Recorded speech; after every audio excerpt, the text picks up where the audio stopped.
A lot of people pass through. We've had a lot of conversations, a lot of interactions. So I'm very pleased with how the whole week has gone. My name is John Eyewear, and this is Waridi Eyewear. So our sunglasses are all polarized. They protect you from UVA and UVB. And today everything that we have is a wooden collection. This week was amazing. We had an exhibition at the exhibition hall. We also had a workshop. We also had a vending station, which is where we are right now. And we love the engagement. Well, when I'm designing I really look inwards into myself because I'm the best at being me. You can't be the best at being someone else. So we're here to educate people about Turkana, the Turkana culture, the Turkana tribe. As you can see, we have a very beautiful Turkana woman over here. So we have a plasma cutter that's really similar to laser cutting, and it's allowing us to make this kind of pattern here. This kind of clean cut, maintaining good quality. We have a press brake to make like clean bend. We make African jewelry, which we hand make ourselves with antique materials or recycled materials or sustainable materials in general. Our pieces are inspired by African history, African culture.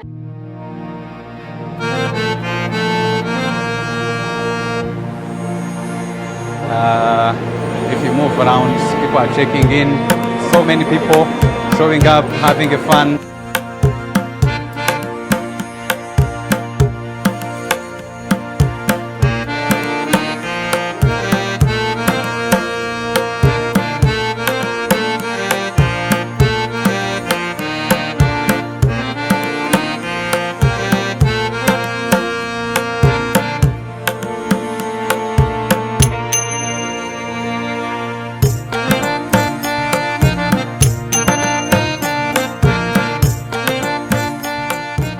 Thank you very much once again, and we're happy to talk to you.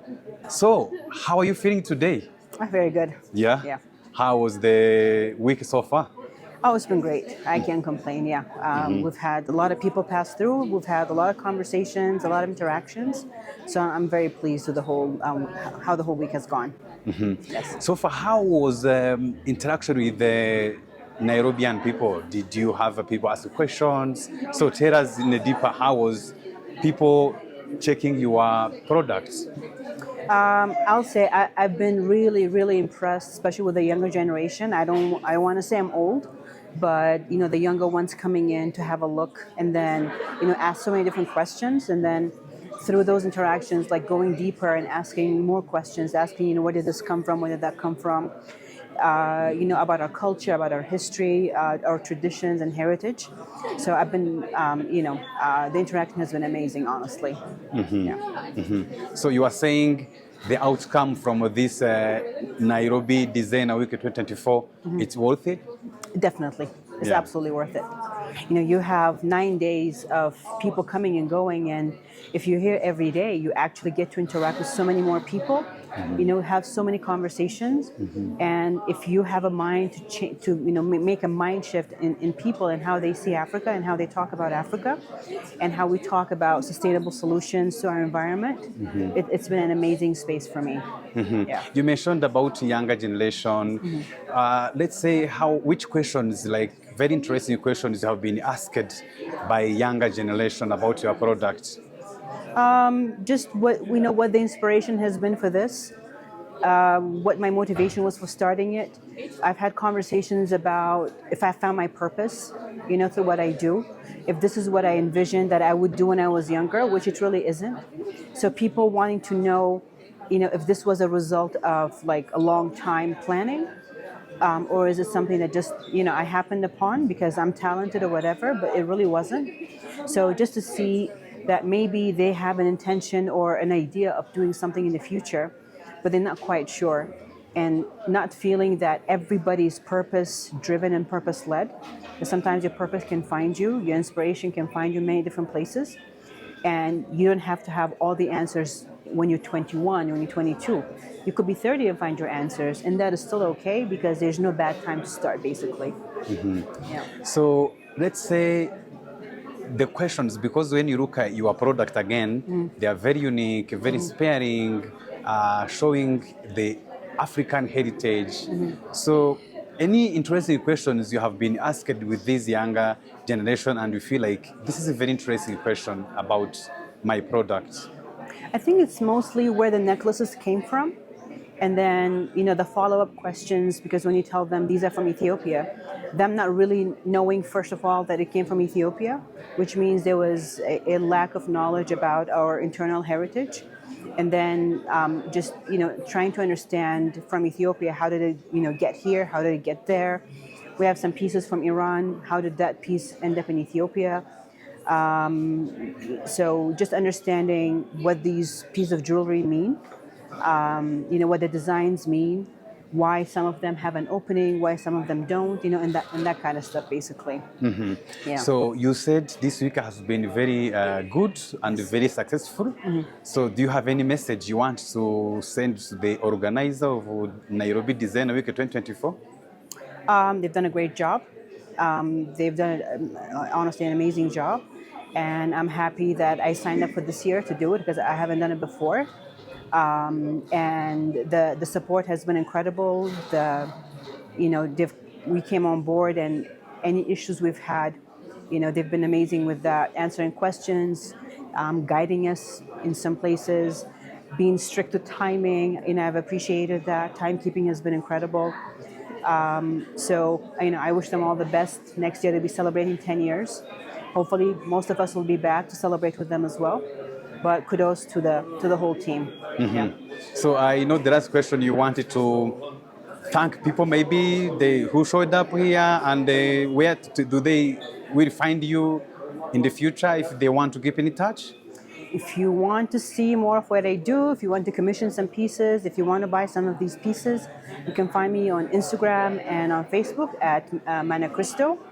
All my details, my emails, my website, my phone number is all listed there. Follow me and let's talk. Thank you very much. Thank you.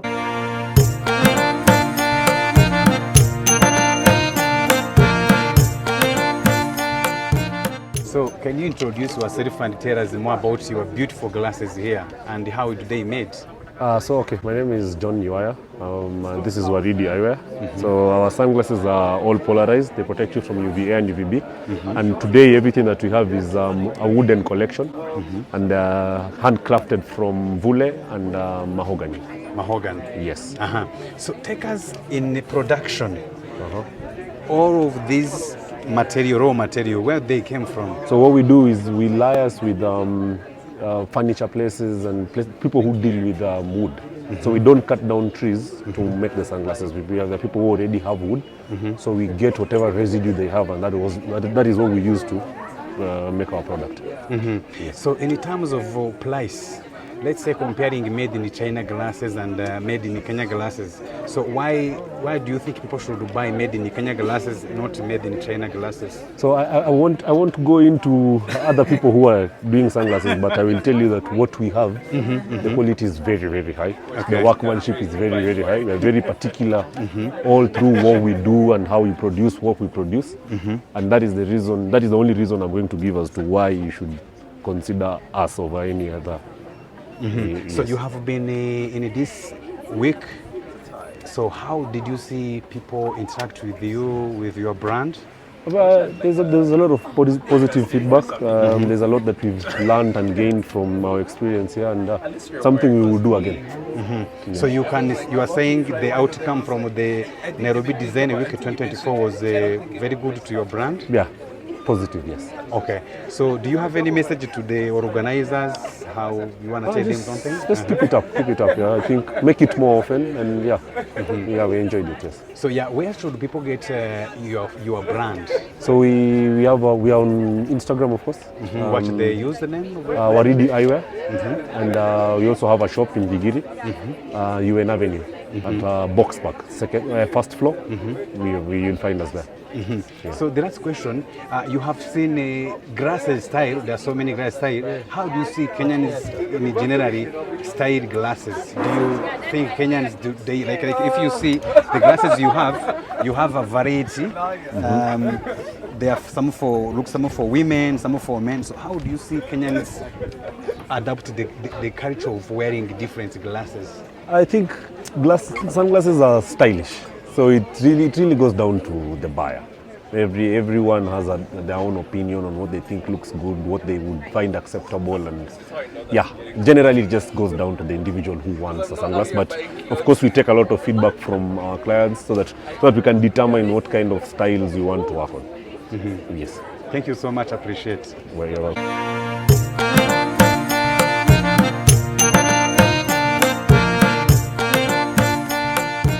Can you introduce yourself, your names, and the name of this business?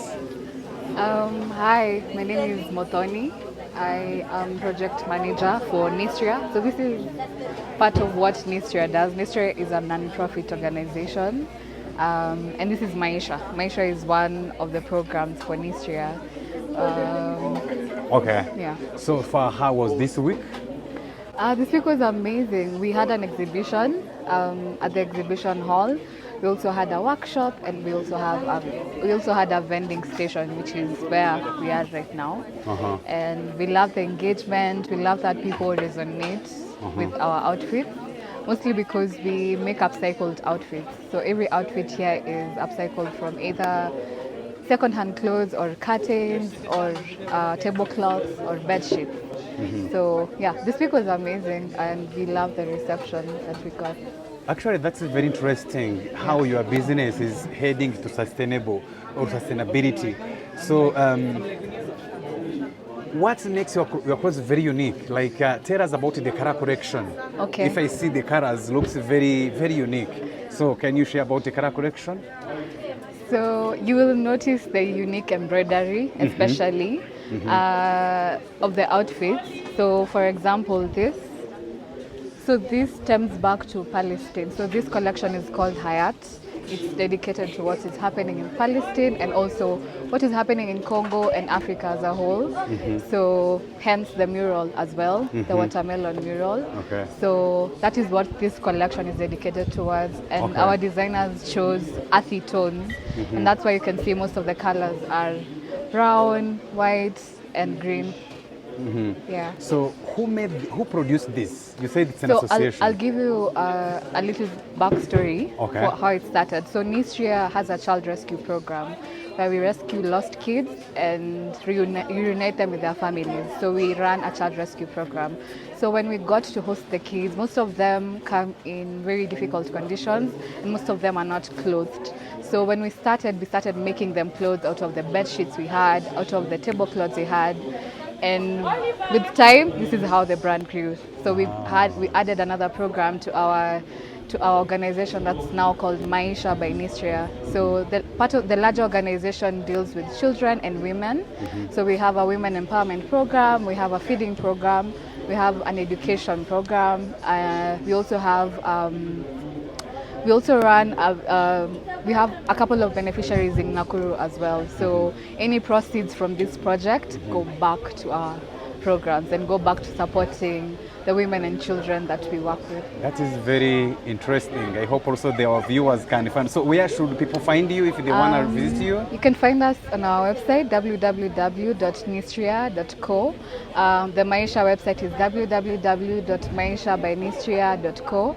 Also on Instagram and all our socials, it's nistria.co and Maisha by Nistria. Yeah. So you have said this event, this week, Nairobi Designer Week 2024, has been good. So do you have any message you want to send to the organizer of this week?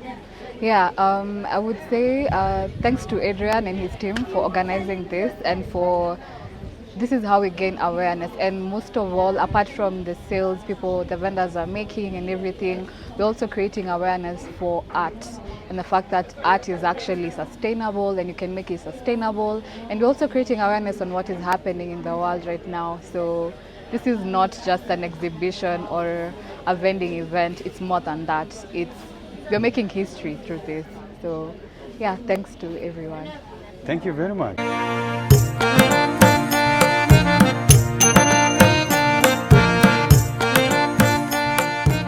Okay, my name is Nigel Muthuo. I'm the founder of my brand, Solo Nairobi. Okay. Yeah. So tell us more about your brand. How did you come up with this piece? It's a very nice piece. Okay, so Solo Nairobi is my brainchild. It came about from me having a very, childhood that really was around solitude. So this piece is actually from my new collection. I haven't yet released it. It's going to be called Imaginary Limits. And if you look at the pants, if we just zoom in on the pants, what I'm trying to mimic is shattered glass. So Imaginary Limits is all about just the imaginary, limitations that we put on ourselves, like a glass ceiling. So the collection is all about breaking that glass ceiling. And that's why I call it Imaginary Ceiling. Okay. Yeah. So, as a fashion designer, what makes you unique? I can see among of these other outfits, your creativity is very unique. So, to you, how do you think you are unique? Well, when I'm designing, I really look inwards into myself because I'm the best at being me. You can't be the best at being someone else. Yeah. If you try so hard being someone else, the best will be the second best. So I just really try to look inwards, and that's how my design process is, and that's where I draw my inspiration from myself and from my experiences. Yeah. So how do you think creative DNA really impacted your future creation? How do you think that this program is really boosting you? It really helped me to formalize my business processes within the brand, because the brand is a how do I call it? It's an amalgamation of being a creative and being a businessman as well. So Creative DNA helped me to bridge that gap between being a businessman and being a creative, and that's what I really appreciate this program for. Okay. Yeah. Thank you very much.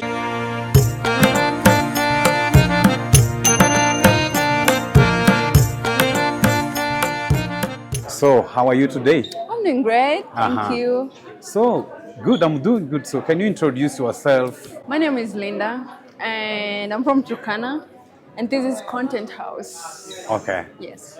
So, what's the name of this business? It's called Content House. Yeah. Okay. Where is this? Is it located? We're here in Nairobi. That's on Instagram. So we're here to educate people about Turkana, the Turkana culture, the Turkana tribe. As you can see, we have a very beautiful Turkana woman over here. Yes. And the Turkana artifacts behind there. If you want to learn more about Turkana, you just... Okay, you can show me around. Just show me around. So over here, we have a kicholong. It's for men to sit on, and it can be used as a pillow or a neck piece. Okay. Then this is the milk storage, sour milk storage. Tradition. It's like mursik, but it's in Turkana tribe. Okay. And then over here, it's like a cup or a bowl we can use to have porridge in it, or milk, or a mix of milk and blood. This is a very important piece in a Turkana home. It's used to store a specific kind of oil from God. Okay. That's for ceremonies and then we have a headgear. This is like for the chief, and it's made out of ostrich feathers. As you can see, he's wearing up there. Okay. So the more the feathers, the higher the rank. And then we have our beautiful band members over here. They're over here too. Shot in Lake Turkana. Okay. Yes. This is like Turkana. Yes, that's Lake Turkana. That's very amazing. And then we have the vikapu, the beads, the t-shirts. The t-shirts. So, one question for this one. Yes. So, why do they choose ostrich feathers to make the chief's hat? Honestly, to be honest, I don't know. I'm a Gen Z, but I'm learning more about it. Okay. So I think I'll get back to you with that information. Okay. Yes. Okay. So you yourself, how do you feel promoting your culture? Very proud. Yeah. Very proud. I mean, this is something that I can do all day, all night without, it's passion. It comes from the heart. Yes. So do you have a message you want to tell people about your business, how they can access some of these projects? For example, the heart of the chief. Can someone buy it? Of course, we can buy our. This is our media. You can follow Content House on Instagram, and the Turkana session on Instagram. So for more information, you can get all the information over there. So you are saying, even back to this beautiful outfit, this one, you can also buy it. you can put on order, and then okay. it's made in Turkana, authentically Turkana, by Turkana women or grandmothers. They make it really beautiful by hand. So, So the one you can how put- much is this one, if it's not a secret? Honestly, I cannot estimate it, but mine specific. Mine is about 60,000, but I What? cannot 60,000. 60,000, Yes. okay. But I cannot estimate it correctly. Okay. Okay.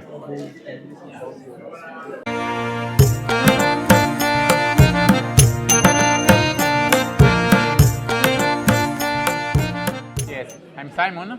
I'm with Rastifundi. Okay. The core business of Rastifundi has been in the last 10 years founded by my boss, and we was used to make chimney, fire pit. But then in the last 6 months, we decided to come out with this new set of furniture.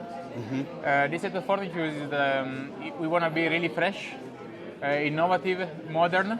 So as you see here, is like kind of minimalistic and super colorful. At the same time, we want to incorporate. It's fully produced in Nairobi. It's fully produced in Kenya. So we want to incorporate like African fabric, African pattern. You can see here this kind of pattern. So we want to incorporate all this kind of African style in the furniture, even if it's minimalistic. And then we also use new technology to keep the product a bit in good quality. So we have a plasma cutter that's really similar to laser cutting, and it's allowing us to make this kind of pattern here, this kind of clean cut, maintaining good quality. We have a press brake to make like clean bend. And then another innovation about our product is like basically we use MDF and we wrap it with carb wrapping vinyl. So it's like a material is really stable in terms of structure compared to not dry wood that maybe after warp. This material is really good in terms of structure, but it doesn't look good. So we decided to wrap it with really luxury material. This is like a film that people use to wrap cars, as we use it to wrap furniture. And this also allows us to be really personalizable. We can be gray, we can be copper, we can be really colorful, we can be a bit like elegant with this blue. And also we use African fabric, so you can see this one, you can see that one, but it's really fully personalizable. Also the metal part can be powder coated with like different color. So we have green, we have white, it can be black, it can be blue. Yes. Okay, so if I understand very well, it is clear your project touch sustainability. Can you tell us a bit about how your project meet with sustainability? Yes. So one of the core of this product is like made by MDF. MDF is made by sawdust. So instead of like using big board of wood and cutting forest, we use this kind of wood that is like made by sawdust. So like the garbage coming out from people making other part of wood, and so this kind of material is a bit more sustainable. They use in normal wood. Yes. So you mentioned something about culture, which is very interesting and very inspiring, because when it brings African culture, it really makes a real sense that it is made in Africa. So can you share why that patent? Why did you choose that patent? Yes, so of course it's made 100% made in Kenya, so we want to make sure that like people recognize that it's made here. Okay. So we use this kind of pattern inspired to some African pattern. It's actually, this is one of the pattern possible. I was discussing, for example, with some Rwandese guys and was proposing me to use some also Rwandese pattern. So this is one of the pattern you can see across all the furniture, but like this pattern could be personalizable. And this kind of fabric is like, of course, to also show that it's like made in Kenya. And we choose the pattern because, like, for example, for this chair is a bit triangular, so you remember a bit the shape of this cutting. We use that one because it goes really well with the dark blue that we decided to use for the table. So yeah, we are really proud. All this furniture is made in Kenya by local artisans, and we want that people are able to recognize that it's not imported from China or from Turkey and some that. Okay. Also, like producing here, going back to the sustainability, producing here allow us to don't impact much on the transport, and so like don't pollute the world with transport, but like local produce is much better for environment also. So you have been here almost a week. Yeah. So how was the turn up? It's been really interesting. Did you, sorry to interrupt, did you really find people asking you questions about your business? So tell us, how was this week going on? It's been amazing. It's been an amazing week.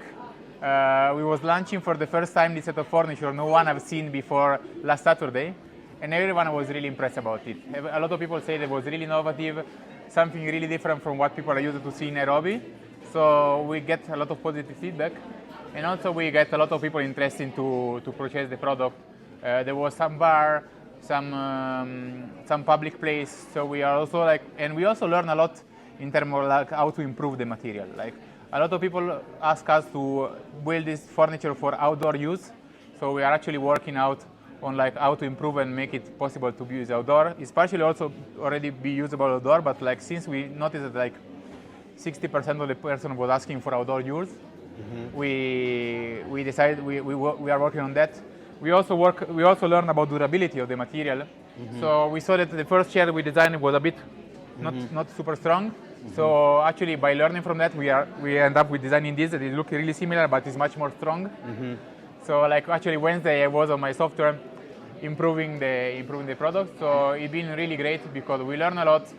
We have found probably some future customer. We get a lot of feedback.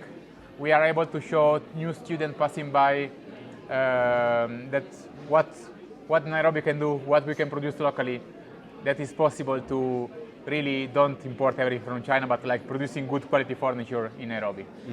So that's now make me to ask you a question. Do you have a message you want to send to the organizer after all of this successful week? Yes, really thank you. Really thank you to inviting us. It's really been a pleasure to be here. It's an amazing place. It's good to put all these artists together, all these designers together. It's an amazing meeting point. Apart of presenting my furniture, I have the occasion to meet many people to change idea. So thank you for organizing this Nairobi Design Week, and please continue that because it's really something that help a lot the culture of Nairobi to grow up and to network and to meet people for future collaboration. Thank you very much. Thank you.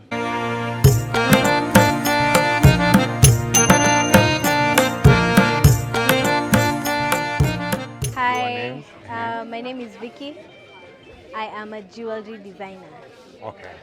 So tell us more about your product. They look very unique, very beautiful. We make African jewelry, which we hand make ourselves with antique materials or recycled materials or sustainable materials in general. Our pieces are inspired by African history, African culture. Yeah. So you have been exhibiting for almost 1 week. How did you see this week so far? This is actually our first day. We're only exhibiting today and tomorrow. Okay, Yeah. 2 days. Yeah. So how do you see the day? Do you find people asking? Yeah, it's good so far. There's interest. Yeah, we're happy. Okay. Talking about sustainability or recycle, upcycle. So where do you get Sorry, I'm most gonna have to move. Yeah, no problem. Where do you most get your raw material to use? We get them locally, so either there's some pieces that we get from West Africa, which are sold locally, as well as natural items such as horn, bone. Yeah, so we get them locally. You look fashionable, by the way. How did you Thank you. decide to wear this today?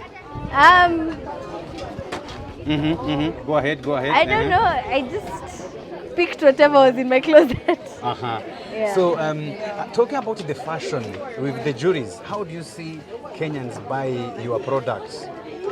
Because sorry to interrupt, because you know there is made in China, there is so many products came to Africa. So how do you see people interact with your products?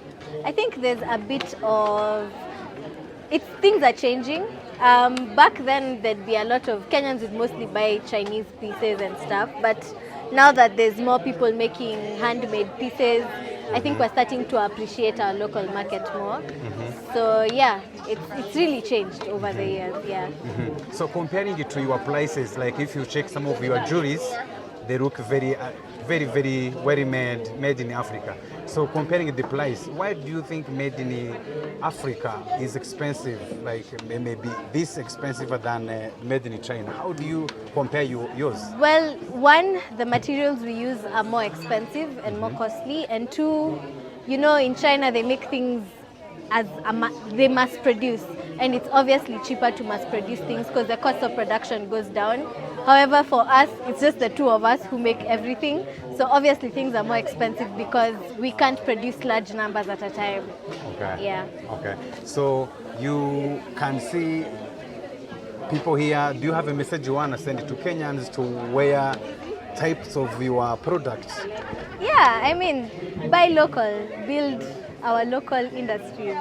Okay. Yeah. Thank you so much.